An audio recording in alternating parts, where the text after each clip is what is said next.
欢迎来到新兴消息频道，请订阅频道，所以大家不要错过当天最热门的新闻。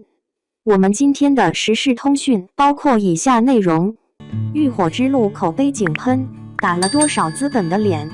赵丽颖这次又赌对了。今年的国庆档似乎是心有余而力不足。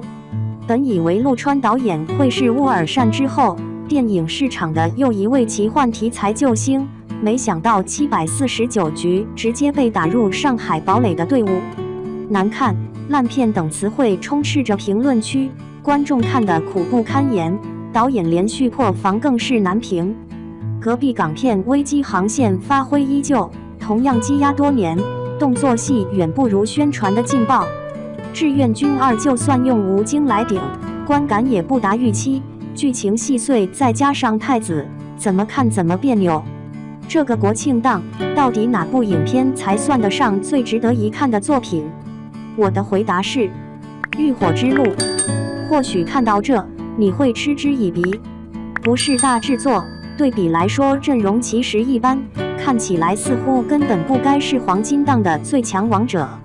只能说全靠同行衬托，伍佰导演的电影向来不卖座，可这回真的狠狠打了一把资本的脸了。喜剧泪点全都有，感情线过多，不过真好磕。浴火之路让我最为惊喜的点是真的没有丝毫刻意煽情的部分。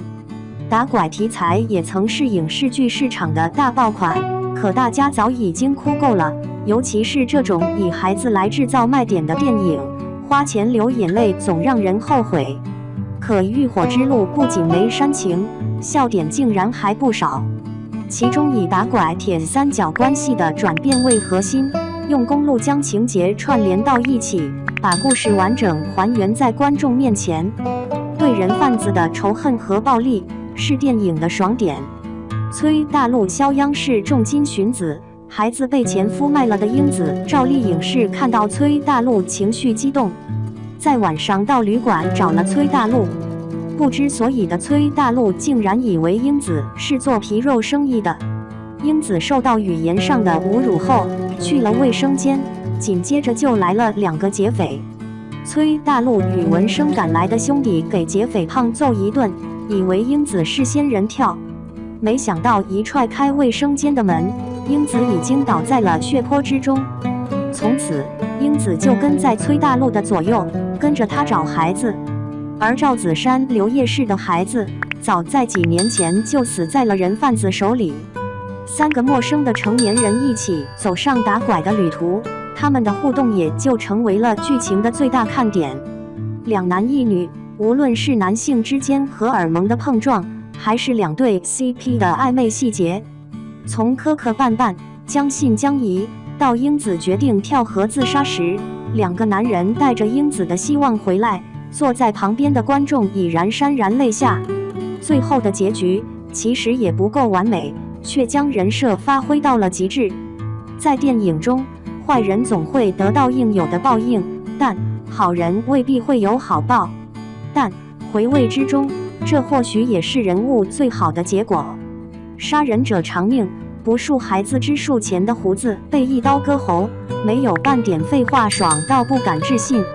可大仇的报的赵子山也只能永远躺在椅子上，看向地洞里唯一的那一束光。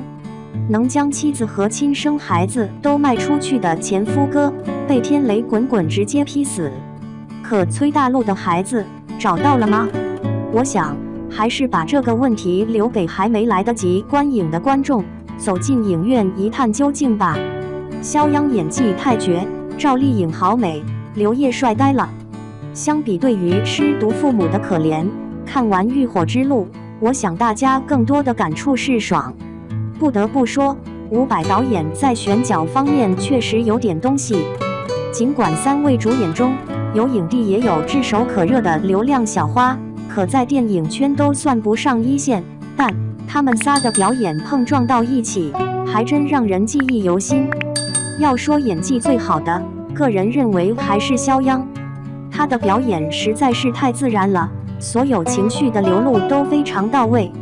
无论是吊儿郎当的痞气，还是提及孩子眼神中的急迫，都为整部电影打好了基础，尤其是戏中肖央与赵丽颖的感情线。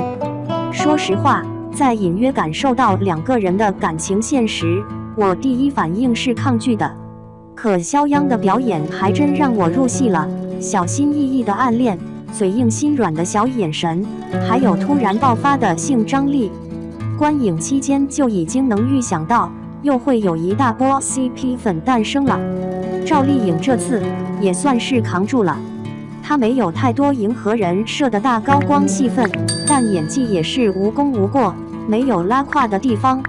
而且这张脸在大荧幕上辨识度超高，让人不得不说一句太美了。很多对脸镜头，就算在情绪上没有太多推动作用，可视觉效果算是拉满了。最惊喜的还是刘烨。刘烨确实也演过硬汉类型的角色，可这种颓丧设定的疯批我还是第一次近距离见到。赵子珊曾经是专业格斗选手，所以有大量对手戏。同时，赵子珊有多年与人贩子交手的经历，而刘烨举手投足间也将角色的圆滑和机智展现得淋漓尽致，真的不一样了。这么多年了，北平无战事里那个吐槽声一片的方梦敖，如今已经成长为饱经沧桑的大叔了。他表面上杀伐决断、冷漠无情，可隐藏在内心深处的仗义和执着，早已在与人贩子对视的那一眼摆在了明面上。干净利落的打戏，配上满是杀意的眼神，看到后面我甚至以为赵子珊其实才是整部电影的大男主。结语：对比往年国庆档的大热门来说，《浴火之路》或许还差点火候，但横向对比同档期作品，这部影片还算是可圈可点的。